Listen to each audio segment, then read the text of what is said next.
우리 살아가 보면은 우리 시선이 가장 많이 집중되는 때가 있습니다. 그때가 언제냐면 우리 자신의 생명과 가장 결부된 때, 생명과 가장 연결되어 있는 그때에 우리는 모든 시선을 그리고 모든 것들을 집중하여 나아갑니다. 특별히 전쟁이라는 것을 살펴보면 이 전쟁은 사람의 생명과 관계가 있습니다. 그리고 내 가족의 생명뿐만 아니라 내가 갖고 있는 모든 재산까지 잃어버릴 수도 있기 때문에 사람은 전쟁에 대해서 모든 힘을 기울입니다. 전쟁에 나아가기 위해서, 전쟁을 하기 위해서, 그리고 이 전쟁에 승리하기 위해서는 힘을 모읍니다. 그리고 있는 힘, 없는 힘까지도 모으죠. 우리나라도 어땠습니까? 6.25 전쟁 때 어떠한 일이 있었습니까? 사람들을 불러 모으고 군인들이 안 되니까 어떻게 하였습니까? 학도병까지 불렀지요. 학생들, 아직 총이 무엇인지도 모르는 학생들을 데려다가 간략하게 집총하는 방법과 군대로서 설 수 있는 방법들을 대략적으로 가르친 이후에 바로 전투에 투입하였습니다. 아니, 아무것도 모르는 학생들에게 어떻게 이런 일을 시킬 수가 있겠습니까?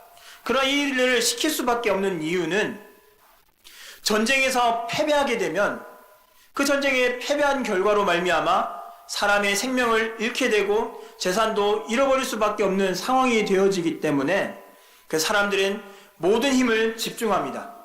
할 수 있든지 할 수 없든지 갖고 있는 모든 힘이라는 것을 모으고 모아서 한 대에 집중하여 나아갑니다. 생명을 지키기 위해서, 재산을 지키기 위해서 나아가는 것이 전쟁입니다. 그만큼 전쟁은 중요합니다. 사람의 삶을 그리고 생명을, 재산을 지켜나갈 수 있는 그 방법은 전쟁에 승리하는 것이기 때문에 사람들은 이 전쟁을 이기기 위해서 수단과 방법을 가리지 않습니다. 오늘 본문에서는 전쟁에 대한 것들을 말씀합니다. 전쟁을 하는 데에 전쟁을 어떻게 할 것인가, 그리고 전쟁의 주인이 누구인가를 분명하게 밝히고 있는 본문이 오늘 본문입니다. 오늘 제목에서 보셨다시피 전쟁의 주인이 누구인지를 하나님 분명하게 말씀하고 계십니다. 하나님께서 전쟁의 주인이시라는 것을 말씀하며 이 전쟁은 하나님께 속하였으니 너희는 하나님만 바라보아라 라고 오늘 본문을 통해서 말씀하고 계십니다. 그러나 사람의 시선은 어디를 향하냐면 전쟁의 주인은 하나님이 아니다라고 이야기들을 많이 합니다. 오늘 본문에서도 무엇라고 말씀합니까? 1절 말씀에 보시면 내가 나가서 적군과 싸우려 할 때에 말과 병거와 백성이 너보다 많음을 볼지라도 라고 말씀합니다. 우리가 볼 때에는 전쟁의 승패, 전쟁이 이기고 진다, 이것을 결정하는 것은 내 눈에 무엇이 있느냐라는 것을 보고서 그 눈에 보이는 것을 통해서 우리가 전쟁에 이길 수 있다, 우리가 전쟁에 이길 수 없다라고 말하는 경우가 참 많다라는 것입니다. 왜 그럴 수밖에 없을까요? 인간은 타락하게 되면서 하나님을 바라보지 않습니다. 타락하게 된 이후에 사람의 시선은 어디로 가 있냐면 철저하게 사람을 향해 나아가고 있습니다. 하나님께 눈을 두는 것이 아니라 사람에게 눈을 두다 보니까 하나님이 보이지 않습니다. 하나님이 보이지 않고 자신이 갖고 있는 힘, 사람을 바라보고 있다 보니 이 사람이 갖고 있는 힘에 대해서 집중을 합니다. 그러다 보니 하나님이 아니라 이 사람이 갖고 있는 힘에 대해서 우리는 눈을 돌리고 이것이 강하면 우리는 승리할 수 있다, 전쟁에서 이길 수 있다라고 이야기합니다. 군사 전문가들도 무엇라 말합니까? 전쟁에서 이길 수 있는 방법 이야기할 때에 무기의 강력함, 군사의 많음, 이런 것들을 이야기합니다. 믿음에 대한 이야기를 하기보다 군사 전문가들이 이야기하는 것은 눈에 보이는 것, 실제적으로 눈에 보이는 딱 눈에 봤을 때 이거다라고 말할 수 있는 그러한 것들을 말하면서 이것이 있느냐 이것이 없느냐에 따라서 그 전쟁은 승리할 수 있다 승리할 수 없다라고 그들은 결론을 내립니다. 사람이 이렇게 연약합니다. 타락하게 된 이후에 아담과 하와의 범죄로 말미암아 하나님과의 관계가 완전히 끊어진 이후에 사람의 시선은 사람에게로 향했기 때문에 철저하게 눈에 보이는 것 하나님이 아니라 사람만을 바라보게 됩니다. 그래서 사람이 갖고 있는 것에 대해서 집중하게 된다는 것입니다. 그러나 하나님은 말씀하십니다.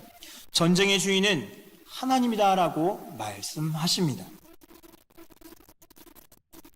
1절 이후에 하나님 무엇으로 말씀하십니까? 3절의 말씀을 보면 이스라엘아 들으라 너희가 오늘 너희의 대적과 싸우려고 나왔으니 마음에 겁내지 말며 두려워하지 말며 떨지 말며 그들로 말미암아 놀라지 말라라고 말씀하십니다. 하나님 말씀을 몇 번 하시죠? 겁내지 말라, 두려워 말라, 떨지 말라, 놀라지 말라. 4번에 걸쳐서 이스라엘 백성들이 자신보다 강한 군대를 바라보면서 더 많은 것들을 갖고 나오는 이 사람들을 바라보면서 이들과 전쟁하기 위해서 대치하였을 때에 그 마음에 두려움이 있는 것을 보시고 말씀하시기를 4번에 걸쳐서 말씀하십니다. 겁내지 말라, 두려워 말라, 떨지 말라, 놀라지 말라라고 말씀하십니다. 일반적으로 하나님이 강조하실 때 2번 정도 말씀하십니다.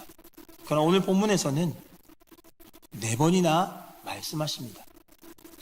4번이나 강조해서 말씀하시라는 것은 그만큼 우리의 마음들이 연약해져 있다는 것을 하나님은 아시고 말씀하신다는 것입니다. 결코 두려워하지 말라라고 말씀하십니다. 그러면서 무엇라 말씀하십니까? 하나님께서 나와 우리와 함께 하신다는 것을 말씀하십니다. 적군과 싸우겠다라고 하나님 말씀하십니다. 그들에게서 하나님이 구원하겠다라고 말씀하고 계십니다. 오늘 본문에 나왔던 두려워하지 말라라는 이 단어는 구약 성경에서 쓰이고 있는 두려워하지 말라라는 단어와 조금 다른 단어입니다. 똑같은 말입니다. 우리 번역으로 하면 두려워하지 말라라는 뜻을 갖고 있지만 이것은 다른 구약 성경에서 75번이나 쓰이고 있습니다. 그러나 오늘 성경에서는 나왔던 이 두려워하지 말라라는 이 단어는 신명기에서만 5번이 사용되었고요. 구약 성경에서 전체 8번이 나옵니다. 이 표현이 사용되는 경우는 이렇습니다. 항상 하나님께서 자기 백성을 위해서 싸우시거나 함께 하실 때 쓰는 표현입니다. 이스라엘이 싸움에 나아갔을 때 이스라엘이 싸우는 것이 아니라 하나님이 직접 가셔서 하나님이 직접 그 전쟁에 참여하셔서 그 전쟁에 싸우시겠다라는 표현을 하면서 두려워하지 말라. 그냥 우리 마음 가운데 여러 가지 어려움과 걱정이 있어서 하나님 두려워하지 말라라는 말씀이 아니라 이 두려워하지 말라라는 내가 하겠다 하나님이 말씀하고 계시다는 겁니다. 내가 갈 테니까 두려워하지 말라. 내가 싸울 거다. 네가 싸우는 싸움이 아니다. 내가 싸우는 싸움이다라고 하나님 말씀하시며 그러니까 두려워하지 말라라고 하실 때에 쓰는 단어로 신명기에서 5번이나 사용하고 있습니다. 이스라엘 백성이 싸우는 싸움이 아니라 하나님이 싸우시는 전쟁이라고 말씀하고 계시다는 겁니다. 그래서 이스라엘 백성에게 겁내지 말고 두려워하지 말고 떨지 말고 놀라지 말라라고 말씀하십니다. 여러분 이 사실을 믿으십니까? 믿으십니까? 정말이십니까?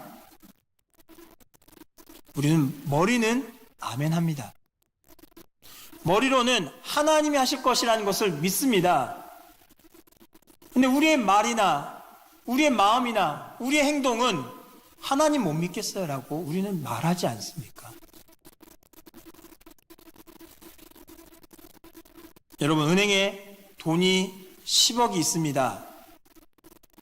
반대로 단돈 10,000원도 없지만 하나님이 나와 함께 계신다. 어느 것이 여러분의 마음을 든든하게 하십니까? 10,000원도 없습니다. 하나님이 함께 하십니다. 든든하십니까? 정말이십니까? 그러나 우리의 실제는 어떻습니까?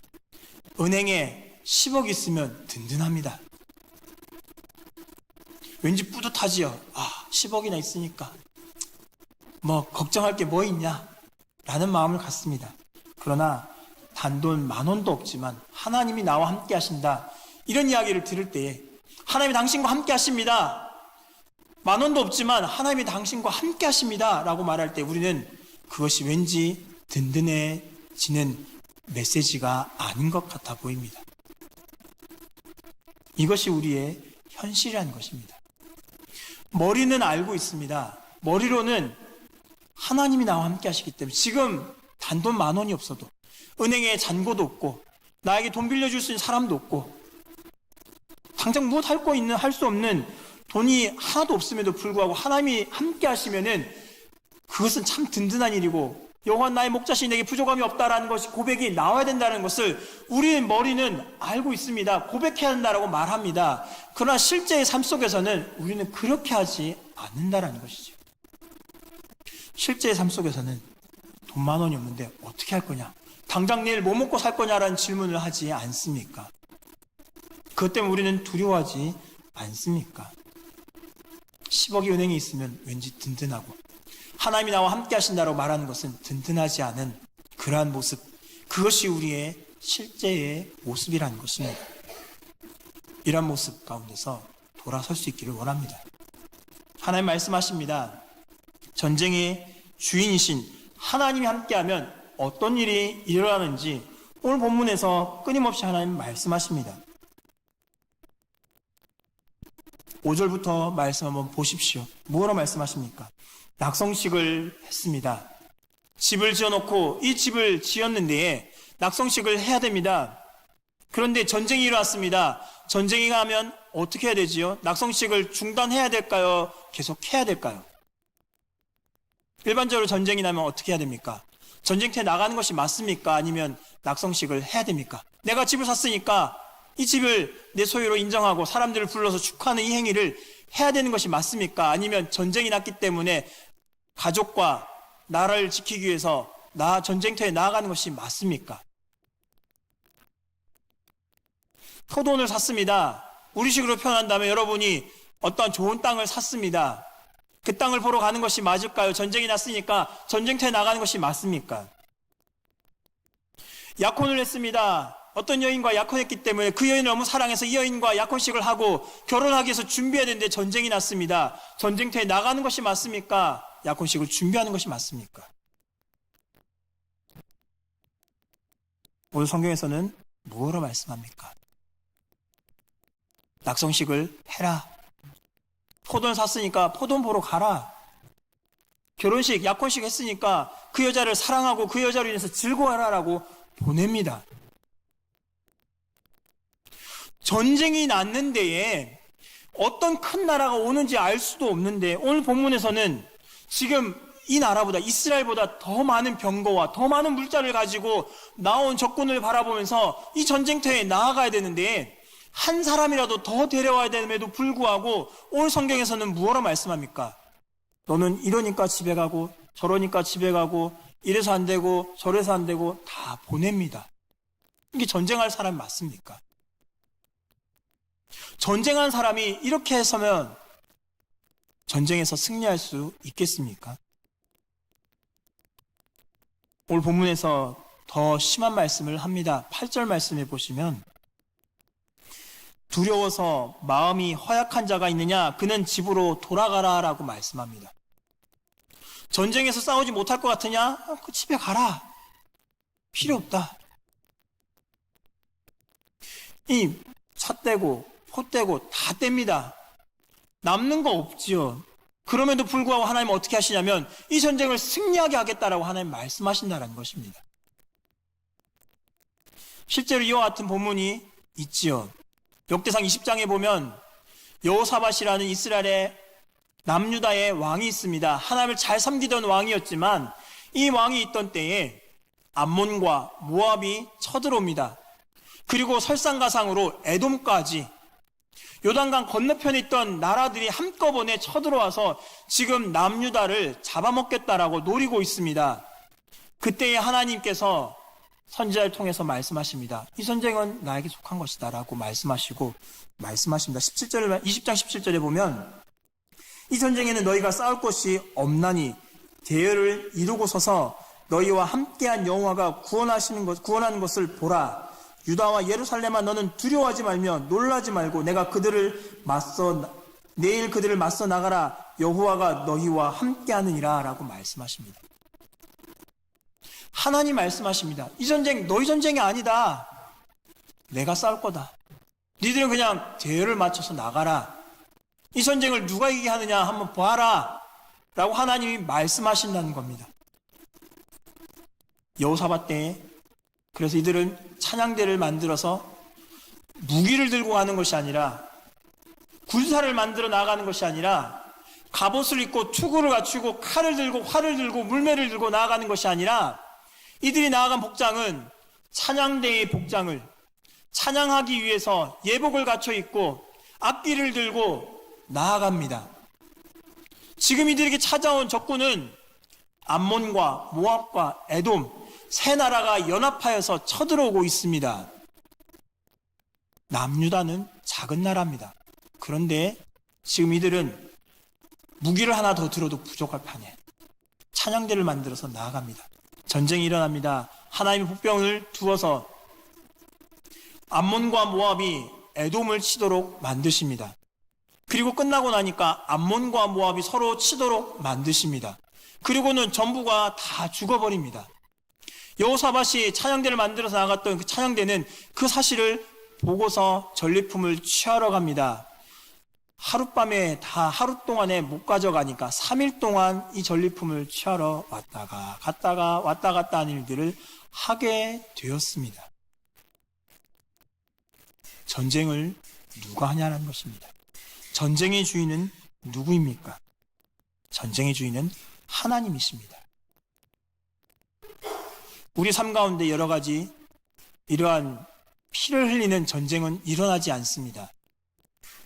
그러나 우리 삶 속에서는 많은 영적인 전투들이 일어납니다. 직장 생활 내에서 어려움들, 또한 사람들과 만나면서 대인관계 속에서 나타나는 그 어려움들, 그로 인해서 영적으로 흔들고 무너져 버리려고 하는 그런 일들이 많이 생깁니다. 이런 전쟁을 당하게 될 때에 우리가 어떠한 자세를 취해야 됩니까? 내가 이것을 해결해 보겠다라고 나아가는 것이 아니라, 내가 갖고 있는 것이 무엇인가 보는 것이 아니라, 사람들처럼 일반적인 타락한 존재인 인간들의 모습처럼 눈에 보이는 것을 갖고서 내가 이것을 어떻게 해보겠다라는 것이 아니라 이 땅의 주인 되신 하나님을 바라보며 나아갈 때에, 그리고 하나님께서 말씀하신 그 명령들, 겁내지 말라, 두려워 말라, 떨지 말라, 놀라지 말라라고 말씀하신 그 하나님의 음성 앞에 귀 기울이며 나아갈 때에, 전쟁의 주인 되신 하나님을 바라보며 나아갈 때에 하나님께서는 우리를 통해서 우리에게 이 전쟁이 어떻게 되는 것을 보여주실 것입니다. 이스라엘 백성들이 두려워야 될 것은 무엇입니까? 이스라엘 백성들이 가장 겁내야 될 것은 강한 나라, 강력한 무기를 갖고 있고 엄청난 대군을 갖고 있는 나라, 이 나라를 두려워하는 것이 아니라 하나님이 우리 가운데서 떠나실까? 하나님의 영광이 우리 가운데서 떠나실까? 그것을 두려워야 한다는 것입니다. 어떤 전쟁이 일어날 것인가? 이것을 두려워하는 것이 아니라 하나님이 우리 가운데서 떠나시지 않을까? 이것을 날마다 두려워야 되는 것이 이스라엘이 살아야 될 모습이라는 것입니다. 어떤 전쟁을 치를까? 이것이 중요한 것이 아니라 어떤 나라와 전쟁하게 될 것인가? 이것이 중요한 것이 아닙니다. 이스라엘에게 있어서 가장 두려워야 될 것은 혹시나 우리가 범죄함으로 말미암아 하나님이 우리나라를 떠나실까? 이것이 가장 중요한 문제라는 것입니다. 이것이 지켜진다면, 하나님이 이스라엘 내에 계속 계신다면, 아무리 강력한 나라가 쳐들어온다 할지라도 1절 말씀처럼 은혜 볼 때에 백성이 너보다 많음을 볼지라도, 말과 병거와 백성이 너보다 많음을 볼지라도 이것이 소용이 없다라는 것입니다. 많은 말과 많은 병거, 많은 수의 사람들이 왔다 할지라도 하나님이 함께 계신다면 전쟁에 나아갈 지휘관은 이런 얘기를 할 것입니다. 낙성식 해야 될 사람 손 들어봐라. 포도원 산 사람 손 들어라. 결혼해야 될 사람 손 들어라. 마음이 약해서 두려운 사람 손 들어라. 다 빠져라. 나머지만 간다. 라는 것이 이러한 전쟁이 될 것이라고 하나님은 말씀하고 계십니다. 이 땅에 살아가는 성도 여러분, 우리의 삶 속에서 전쟁이 일어날 때 우리는 하나님이 함께 하신다는 것을 잊지 마시기 바라며, 하나님이 나를 떠나시지 않도록 우리의 삶을 계속해서 붙잡고 하나님을 바라보면서 나아간다는 사실을 잊지 마시기 바랍니다. 하나님이 함께 계시면 우리 눈에 볼 때에 우리의 눈으로 어떻게 해결할 수 없는 문제가 닥친다 할지라도 그 문제를 내가 해결하는 것이 아니라 하나님이 함께 하시고 하나님께 속한 문제이기 때문에 하나님이 하실 것이라는 것을 분명하게 말씀하셨습니다. 이 사실을 잊지 마시면 눈에 보이는 것을 두려워하는 것이 아니라 하나님이 나를 떠나실까 그것을 두려워하며 이 땅에서 삶을 살아갈 수 있기를 원합니다. 그러한 가운데서 하나님께서 역사하시고 하나님이 해결하실 그 문제들을 바라보며 살아갈 수 있는 저와 여러분의 삶이 될 수 있기를 간절히 바랍니다. 아멘.